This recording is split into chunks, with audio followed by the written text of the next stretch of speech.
Good morning, students. This is the 14th video of the chapter Socialism in Europe and Russian Revolution.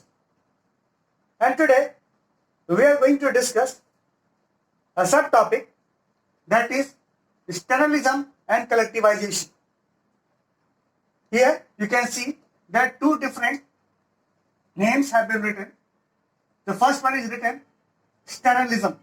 So basically it reflects the ideology of a man, and the man was Stalin. Stalin came after the death of Lenin.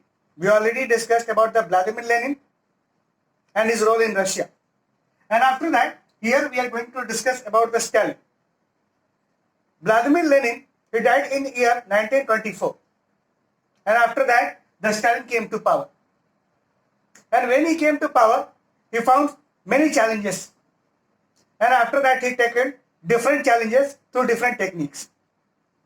So here it is written that how Stalin came, how he put forwarded his ideology, and through that particular ideology, how he tackled the challenges that were emerging in Russia at that time. By 1927, the towns were facing shortage of grains. So you have to understand that the year 1927 was a remarkable year for Russia. Why? Because in that particular year, the towns or the people of towns were facing the problem. And what was the problem? People were facing the acute shortage of food grains. Now, food grains were not available to them. So this was a very difficult situation. And the Stalin sensed this problem, and after that, he tried to find the solution. Now, in order to remove the shortage of food grains, he tried to formulate his new techniques. So, first of all, he gave the solution.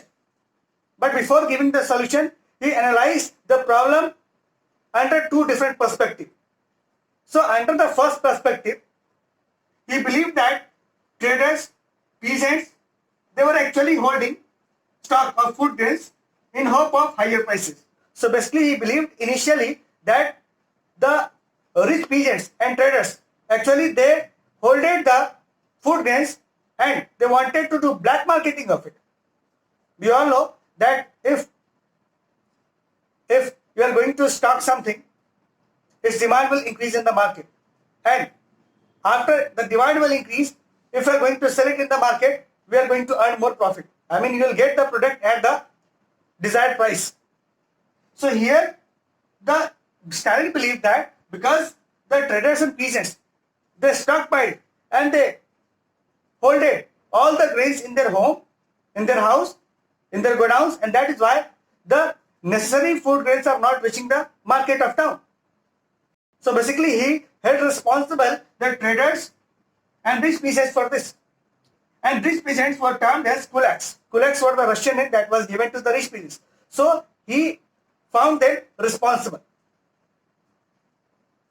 So he came with the solution. So what was the solution? The solution was tour, supervision, and red on kulaks. So in order to stop the black marketing that he believed, after that he started asking his officials to tour the food grains area.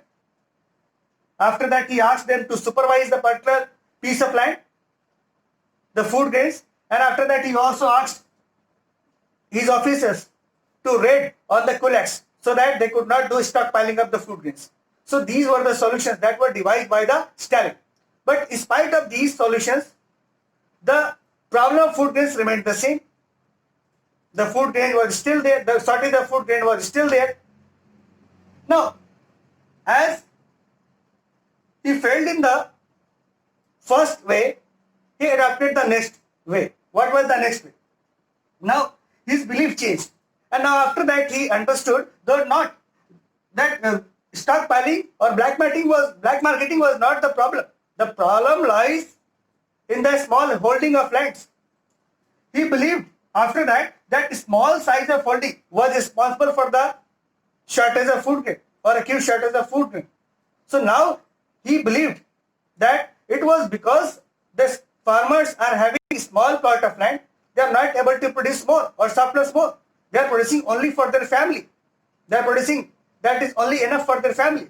And because they are not able to produce surplus, how they are going to sell it in the market?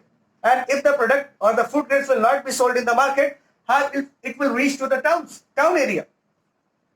So basically, he pointed that the small holdings of land was the main cause of acute shortage of food grain. Then again he devised one solution. So what was the solution? The solution that he gave was the collectivization. So he came up with the new solution, and that was termed as collectivization. So here the word is collectivization. So you can see here the Stalin was a very talented man, and he came after the Vladimir Lenin in Russia, and after that, in order to respond to the challenge, he adopted several methods. And collectivization was one of the methods that was adopted by Stalin. So basically, what is collectivization? So collectivization is nothing but putting the land together and to convert it for the collective farming. So basically, it is nothing but the form of collective farming. Now, what was the pros and cons of the collectivization? So, as the peasants were having small plot of land, the Stalin ordered them, all of them, to collectivize their land, to give their land to the state.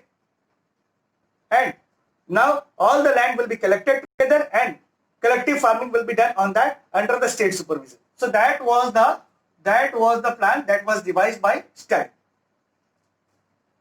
To develop modern farms, it was necessary to eliminate kulaks, and that is why peasants were asked to give up their land, and now the land was under the control of government. Now the government started performing the collective farming, and the collective farming was now under the control of government. So now government started controlling, and the collectivization program was going on under the supervision of government directly. So all the farmers or peasants were asked, in fact they were forced to do the cultivation and to be a part of the cultivation program. Those who resisted the collectivization because of different reasons, they got punishment. They got very severe punishment. Some of them were exiled from the country. Some of them were deported to other countries. So that was the harsh punishment that was given for violating the collectivization program.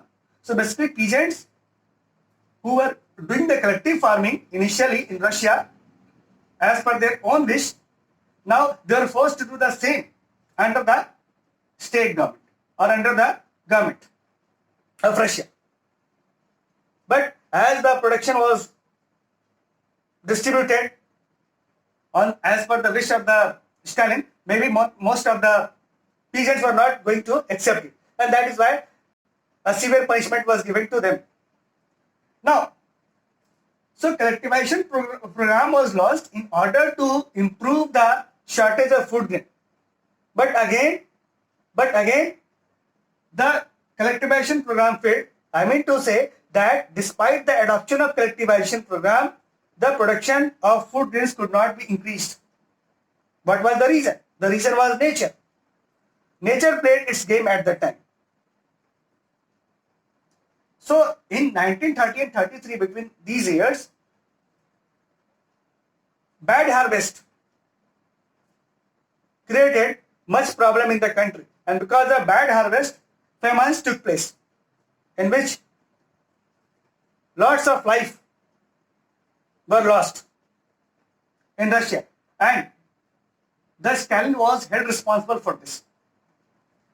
Now you have to understand, after that, many criticizers, many groups were there who started criticizing the Stalin and his step, his ideas. But Stalin also crushed all the criticizers in a very brutal way. Now, those who resisted or those who criticized the collectivization or his ideas of planned economy, They were punished very severely. And what was the charge that was framed? It was told to them that actually you are not opposing the Stalin, but you are actually opposing the socialism, the very idea that was the base for creating government in the Russia. So that is how many intellectual classes, many important writers, they were punished. And this is how the Stalin was known for his dictatorship in the country. Thank you so much.